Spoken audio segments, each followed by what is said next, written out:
Hi, I'm Tamara Loehr. I'm the co-founder of the SAL Academy and Concertina.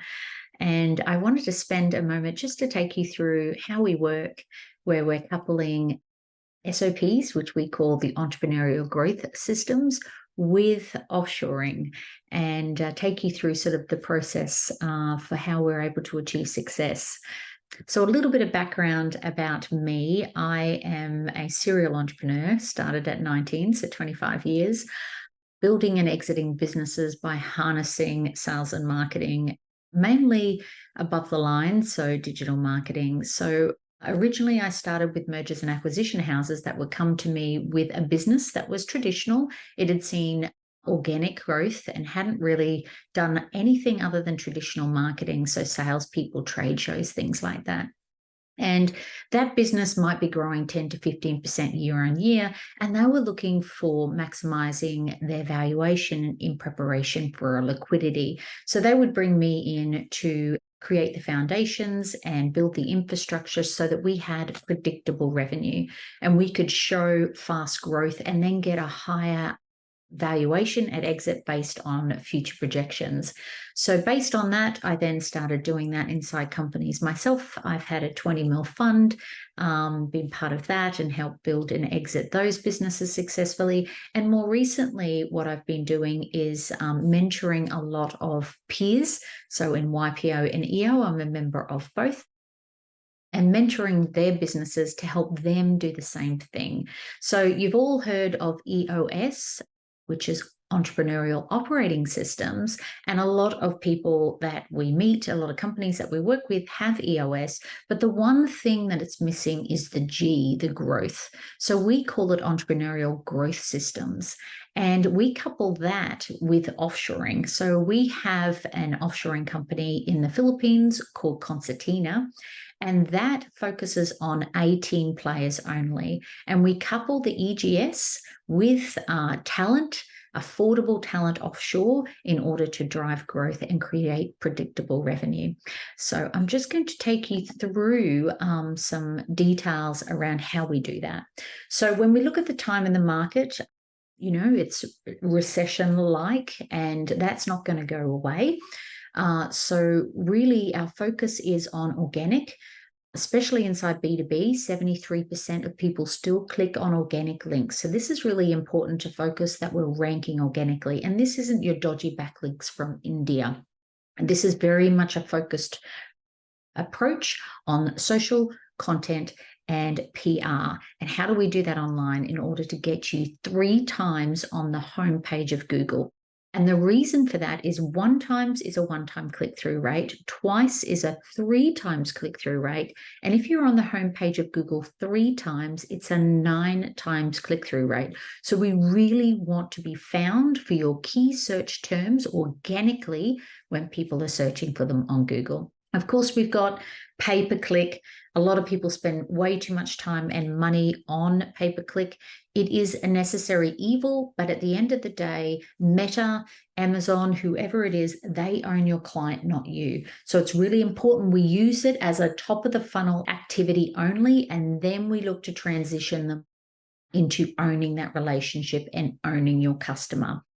That's critical as we move forward, is making sure that you own the customer. Very important when you're coming to an exit as well, that we're not reliant on those necessary evils. Consumer spending and business spending is down. People are very conscious before they spend money. So we need to get better at adding value up front and building that relationship up front. We call this EAT. Expert, authority, and trusted. How do we position you as the expert so that we can make sure that there's plenty of touch points? It reduces the sales cycle and increases our conversion. And I'll take you through a process for salespeople that helps achieve that. And then, of course, lack of trust.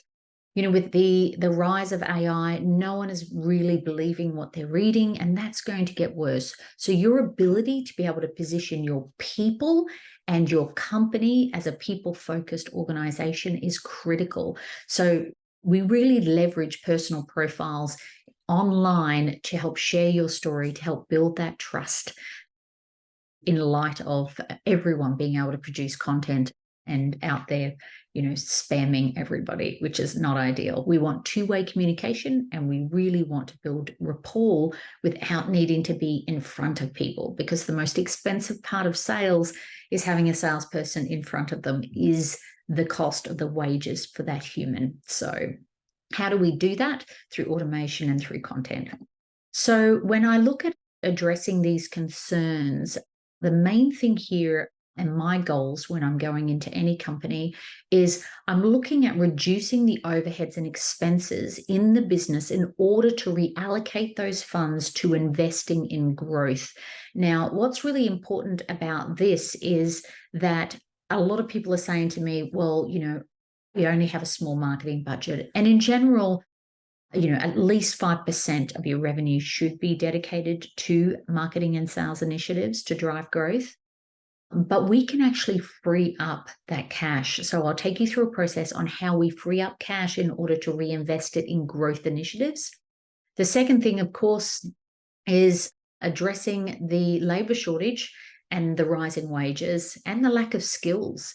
A lot of people are having to pay top dollar for very green talent, and we really need to look at having an A team. You are not going to drive the success and growth that you want without the A team. So how do we get access to A team players, which are 5 and 10 years of experience and highly skilled?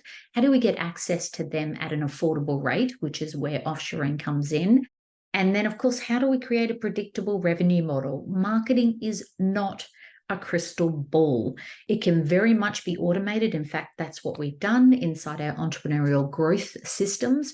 We've got predictable revenue models that have been tested and optimized with other companies similar to yours. And we can plug and play those SOPs, and they've taken us years to develop. So I'm going to take you through some of those as well as an example of some of the building blocks and ESG building blocks that we have so that we can create predictable revenue. And these SOPs are really important for maximizing your value as well. If you're looking for a liquidity, when companies are looking at acquiring you, having that in your data room and being able to show that you have a scalable, predictable revenue model and all the SOPs relating to that and the infrastructure certainly helps with getting more interest and getting a higher valuation at exit. So this is called the red, blue, black process. So when we go into a company and do an assessment, which is our first initial engagement, is to come in and have a look under the hood, is we look at things in 3 buckets, red, blue, and black. Now, red is your overheads and your expenses that you need to run the business, but that don't drive growth.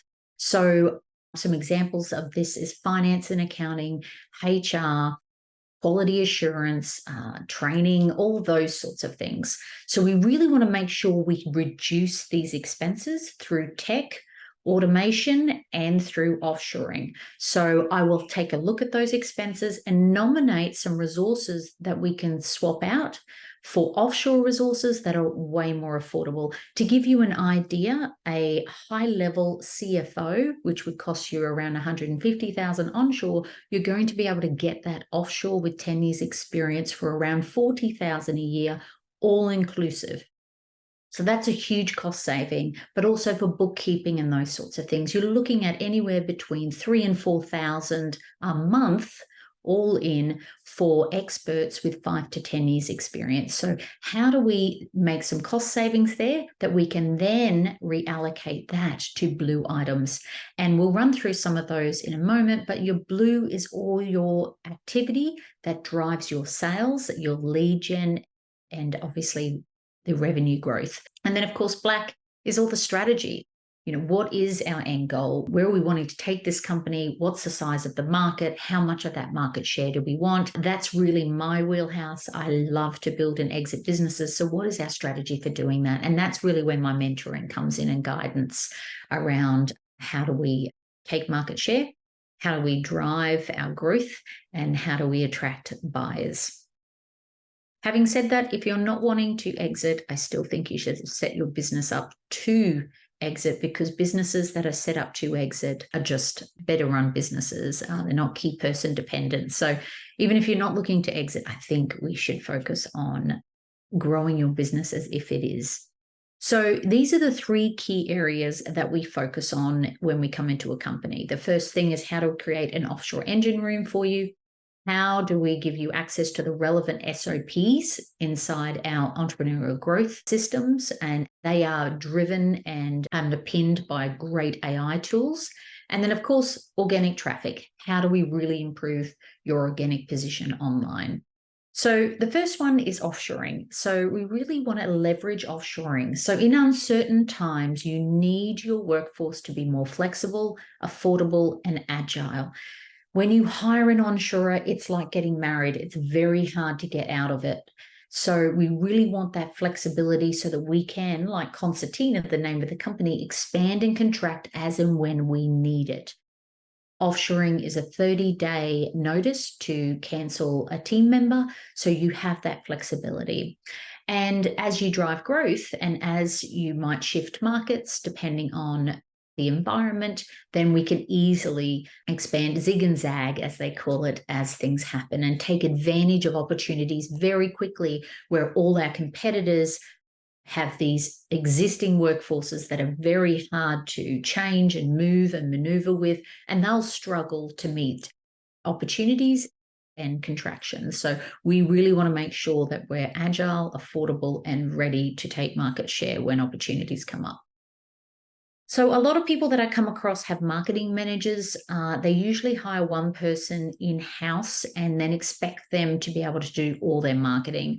I just want to make it very clear that digital marketing, and marketing in particular, is a specialized field inside all these areas. So you're not going to find one or hire one marketing manager who can do all of these. So it's really important that you understand that a lot of these are key specialties, a bit like when you go to the doctor. You don't go to the doctor and ask for them to be a knee surgeon. There's specialists for individual things. The same thing goes in our world of marketing. So each of these are individual roles, which again is why we need an in-house team as opposed to either hiring one person or worse, hiring an agency. And we all know how that ends up. I'm sure you have a marketing horror story as well. And, agencies in general have a 6-month churn rate. That's why people hire them. They delegate their marketing to them. Your role as the CEO and the founder is to own your own growth. You cannot delegate that to somebody else or blame somebody else. And so they delegate it to the agency. After 3 months, there's no results. After 6 months, they give in, and hence their retention rate. So if you want to win online, you need to build in-house capability. But one person alone will not be able to cover off all that's required. So this is sort of the org chart that we structure things as. So you can have one on-prem marketing manager, which tends to be more of a project manager in my eyes. They are coordinating things between your offshore team and the things that are going on in-house inside your business on the ground. Then what we tend to do is focus on getting an art director and a full stack marketer offshore. So all these roles are offshore. And then building in the mix of what we need underneath. So as we mentioned, we definitely need SEO, we need automation. Sometimes we have a LinkedIn outbound specialist. That's a very key role that we hire a lot of for B2B businesses. So that's sort of the mix of offshore.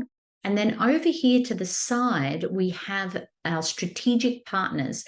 These things we do not do offshore or bring in-house. A media buyer who has access to lots of accounts and has the media buying power to be able to get us direct access to Meta and Google is really important. But our media buy is on performance-based only. I do not believe in media buyers who are incentivized by ad spend because they have no incentive to get your cost per acquisition down. So they need to be performance-based. So our media buyer is on a no-win, no-fee. We only pay when they get us a lead. And then, of course, Amazon is a specialized field as well. If you're in B2B, this is a critical area to focus on. If you have products that you sell in the B2B space, Amazon has its sights set on B2B. So we want to make sure that we take market share now and make sure that we're on that environment. Again, they own the customer, so our ability to use Amazon B2B's marketplace to drive leads for new customer acquisition and then transition them over to a direct client is critical. Now, if you're a smaller business, so this is really for companies. So this one here is, your 30 mil plus sort of company. That's the size of the team that you would want to look at. And the mix, this is more for companies that are between 1 and 5 mil. I always say that it's ideal to start with a full stack marketer offshore. And when we look at a full stack marketer onshore, you're looking at around 120,000 for a 10-year plus experienced person, probably more, plus benefits, plus medical, plus. Whereas offshore, it's all inclusive for 40K a year. And that is billed monthly, and you have 30 days notice. So it's a very affordable way to start if you're a small business in that area. So let's look at a quick case study of someone that we've worked with for the last 6 months. So when we went in there and did their assessment, their agency and in-house mix was sitting at around $65,000 a month. They had 2 agencies at a combined retainer of 16,000, and they had 7 onshore team members, and they really were not driving the outcomes that they required. Let's have a look at the outcomes. So you can see here that their social media, when they had an agency doing their social media, their lead gen, that was the 2 agencies plus that large onshore team. Now, they were generating an average of 38 leads per week at a cost of $120 per lead. Now, when we transitioned them and to offshoring and plugged in our SOPs, very quickly, you can see within a matter of months, we were able to get their cost per acquisition down from $120 to $55, and we exceeded their targets on their leads with an average of 140 leads per week. And that's based on that team on the right-hand side. So all in, they've saved money on the team mix at $45,000, and they've been able to 5x their lead gen. And then when we look at the SEO, we were able to implement some strategies really quickly around their SEO. And this had been going for about 2 or 3 years with an SEO agency. They were averaging a score around 69 for their key targets, and it was costing them $4,000 a month. And we were able to reallocate that budget to an offshore team that was doing 10 times the activity on SEO. And then we were able to exceed the targets. We got to 99 and 100 consistently every single month, which is a great achievement. So how do we position offshoring with your onshore team? And this is always a sticky subject. People in general feel threatened when you're talking about a hybrid workforce. And the hybrid workforce is here to stay, so we might as well leverage it, but we need to be able to position this correctly with our onshore team without putting them offside. So you've all heard of the trilemma business model. That's where you can have 2 out of 3 things. You can't have all of these 3 things. If you want your product or your service to be great quality and really fast, then it's probably going to cost you a premium. If you want it to be fast and cheap, then don't expect it to be great quality. When we take that model, how we look at it when we're talking about offshoring or global resourcing, as we prefer to refer to it as, we say that having an A team is a non-negotiable. We cannot drive growth without a great team, an experienced team. So we want an A team, correct? Yes. So if we want that to be on budget, then we have to compromise on whether they're on premise or not. So that's how we're positioning it with our team. And we're really saying to them that unless you are client facing and working on the things that you really love and enjoy and are great at, your zone of genius, then all the heavy lifting, the execution, the 10x that is going to drive that growth, that activity needs to be delegated to a team member offshore. You probably tried offshoring before, or you've heard an offshoring horror story. And there's a number of reasons why offshoring doesn't work. And much like agencies having a churn rate of every 6 months, BPOs and offshoring companies have a churn rate of 2 to 3 times a year. Again, people are hiring them. They're getting given soft, warm bodies to manage. They don't know how to manage them and integrate them into their team. And they're churning them. They're realizing very quickly that, yes, it's a cheap resource, but it's not a productive resource. At the end of the day, offshoring in the traditional form is babysitting them, time stamping them, and making sure that they turn up to work. You need to do a lot more to make offshoring work. And I've been offshoring for just over 15 years inside all my businesses. And the model that we've created has a 97% retention rate. So we are the industry leaders when it comes to retention. And the reason for that is we spend a lot of time up front getting the right candidates. We use Clifton Strengths Finder. We also do HDT, so hire, train, deploy. We hire them, we train them in our ways and our SOPs, and then we deploy them into companies. We have rolling 90-day plans, project plans, so we're really managing them to outcomes. We're providing ongoing training, and they then have a supervisor above them which oversees all their work. We let them work from home, which is a big draw card for the 10-year plus experienced people, because we're effectively going in and poaching them. Where the best candidates are not looking for jobs. We all know that. So what we do is we go into larger companies that have offices in the Philippines, like your Google, your Dells, your Microsofts, all of those sorts of people. We go in there, we find those with 10 years experience, and we say to them, hey, instead of having to commute 3 hours a day to get to the office, we're going to let you work from home. We're going to pay you more than what you're getting paid at that corporate employee, and we're going to provide you with ongoing training. So that's really important to them. The other thing we do is we extend medical not just to them, but their entire family. So these things are attracting the top 1% of talent in the Philippines that want to work for us. And then we're deploying those into the businesses that we're partnering with and helping with their growth. So here are some of the roles that we specialize in, which is all around sales, lead gen, and customer service.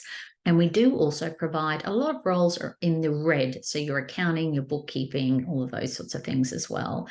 Now, the things that I keep onshore, I mean, this sounds very blunt, but it's all about survival of the fittest. And I really want to make sure that your business is set up to win. So unless you're client facing, unless you're a high level creative thinker or strategist or part of my sales and exec team, then I can offshore that role. And that's sort of the mix of who I'm choosing to keep onshore versus what I'm choosing to do offshore. Here's a quick video from our head recruiter in the Philippines, RJ, just so that you can get an idea of the sort of people that we'll have out there headhunting for your offshorers. Hi, I'm Riza, but you can just call me RJ. I'm a talent scout on the ground in Manila. We all know the best A-team candidates are not looking for a job. So I hunt them out and give them an offer they can't refuse. No one else offers the culture, training, and SOPs we do at Concertina. So we are attracting the top 1% of marketing and sales people in Manila. I love to work with YPOers. They have a solid business which provides workers in the Philippines security. And that's very important to them. I get so much satisfaction pairing great talent in the Philippines with companies focused on growth. So let's have a conversation about what's possible. Talk to you soon. Bye. The next reason why we're able to achieve great growth inside the companies that we work with is our AI-driven SOPs. Every time we create a process that drives growth, we turn that into an SOP with detailed run sheets, flow graphs, project boards, templates, so that anyone can follow these and plug these into their business. This is going to save you tremendous amount of time in trying to figure out what works. So when we come in and I come in and do your on-site audit of your company, what I'll be thinking about is, okay, what are our goals here? What are the lead gen strategies that I think will work? And then I'm thinking about all the building blocks that I already have existing that I can grab and plug into your business that are relevant to drive the outcome that you're looking for.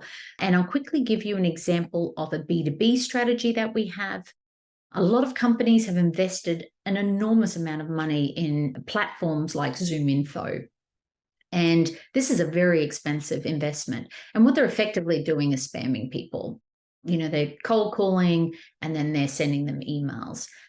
That generally doesn't work. What we want to do is combine this with LinkedIn and really build a relationship so that when we reach out and ask for that appointment, we have a much higher conversion rate. And using offshores resources, LinkedIn specialists, to drive all the hunting and the gathering. So the only time the salesperson gets involved is when there's an appointment set for them and they show up and then present, get to know the customer, and obviously take that through to closing. So all the hunting and gathering we do at scale utilizing offshore. So the first thing is we start with a list. We generate our list out of Zoom info. And we don't start spamming them straight away. What we do is we upload that list into LinkedIn and we create value-based content and ads inside LinkedIn. Now, LinkedIn ads don't work, but they do work as part of a warming process. So we create some ads that are all value-based. So 11 reasons you need to revisit offshoring, comparing things, really positioning you as what we talked about before, EAT, expert, authority, and trusted. We are sending those ads to them at the same time. The offshorer is sitting on your salesperson or your CEO's LinkedIn profile and is liking and commenting every couple of days on the posts from your target list. So we're putting in 100 people per week. So every week, a new 100 gets added into the pipeline and we're warming them up on LinkedIn. So then the next week, there's 200. So we do this across 4 weeks, and then we start asking them, sending them messages and asking them questions. And it's not, would you like a meeting? It's all scripted messages that are saying and positioning things like, how are you finding the market at the moment? I see that we have similar connections, or I see that you're in this organization, and really starting a conversation, a two-way conversation with them. And this is all scripted and all mapped out and done by your offshore team. And they're going to respond to it because we have an 80% response rate, because you've already started liking and commenting on their posts. And in general, people get 7 to 12 likes and comments per LinkedIn post. So you're going to start showing up on their radar. They're going to look at your profile. And this is all done through personal profiles. Corporate profiles don't work on LinkedIn. By the time you message them, they're like, okay, I know this person. They've been liking and commenting on my posts. What do they have to say? They've asked me a question, and they start the engagement. They obviously accept your connection request. And then we move them through a process to a point where we say, I think it'd be worthwhile jumping on a call. I'd love to talk to you about this. And we position our pre-product, book that meeting, and then the offshorer puts that meeting into your CRM. So if you're using HubSpot or Pipedrive, they add that lead in to your lead management software, tag the salesperson, and let them know that they have a meeting and they have a new lead. The whole process is done through a combination of calendar bookings with your LinkedIn access through to scheduling the meeting. And at that point, your salesperson turns up and closes. So we have a full run sheet that I can take you through if that's of interest. And then, of course, the last one to focus on is organic traffic. 73% of people click on organic leads when it comes to B2B. So this has to be part of your strategy, and it cannot be delegated to an SEO company that just derives backlinks. Google is way smarter than that. So we base our strategy on a great book called Free PR, which is very much about not only doing our on-page, because we do on-page SEO, but also looking at creating content at scale. So again, this is another one of our building blocks and our SOPs, where we use a tool called Harrow and an AI tool called AnyWord. So Harrow is help a reporter out. So we put in all the key things that you do. So if you produce batteries, and you are an engineering company that develop batteries, then we would put everything in to do with battery design, the types of clients that we're focusing with, so aviation batteries, whatever the field is. Then every day, Harrow sends relevant articles that journalists are looking for. So press release opportunities to you every day. You get between 20 and 30 a day. We have an offshore journalist who's sitting there on a tool called AnyWord, taking the brief from Harrow, taking what she knows about your company, and then using AnyWord to create content. This is a like ChatGPT, but this is more about SEO rich content. So it's building in the keywords into that article. And then, of course, your offshore is adding 1 or 2 lines to make it relevant to your company, because it should be 90% value, 10% suggested sale. So adding in those little components and sending off 30 press releases a day. Now, that's a lot more than most B2B companies I know are doing. And our KPI is quite conservative. We want 10% of those to convert to press releases online. And some above the line also gets converted. But really, it's about boosting our SEO. So you can see here, here's our Monday board again. Here's our process. Every day, those press releases are being sent off. They're also following up with those journalists. Then, of course, if that content doesn't get used, it can become a blog for your social content. Then we're getting lots of media coverage, which is boosting our SEO ranking. So if you don't remember anything other than this main key point I want you to take away, is that SEO is all about quality backlinks from domains that have authority. So not some dodgy website that nobody visits that someone in India put an article on. You need to be on websites, and you need your articles and you need your mentions to be on sites that have domain authority. That means that they're getting lots of visitors. They're seen as the go-to place for men's health, or the go-to place for aviation, whatever that is. So that's the key focus for this SOP. So what is the process for implementation? First, we come in and do that strategy and audit. What we're going to do is start with your red, blue, and black areas. We have a full process that we go through to audit those, the red items, so that we can get that cost down and then reallocate some funds to the blue items, which is lead gen. Then we're going to spend the afternoon on lead gen. I'm going to create for you what is the lead gen strategy that we want to drive. And we always start with our lead gen so that we have predictable revenue. So we're going to map out what that looks like. And then we're going to go and hire a team to be able to implement on that strategy. So this is a 6-month process. We spend 3 months on building out that strategy, then 3 months on optimizing it. It is all about scorecards. So we have a detailed scorecard that we will build and implement for you so you can see the outcomes. So for example, if we looked at the LinkedIn lead gen strategy with Zoom Info, we might be putting in 400 leads into the pipeline every month, so 100 a week that we're warming up. Out of those 100 a week, we might get 20 meetings booked. Our goal is always to get 2 to 3 appointments booked per day for your salespeople.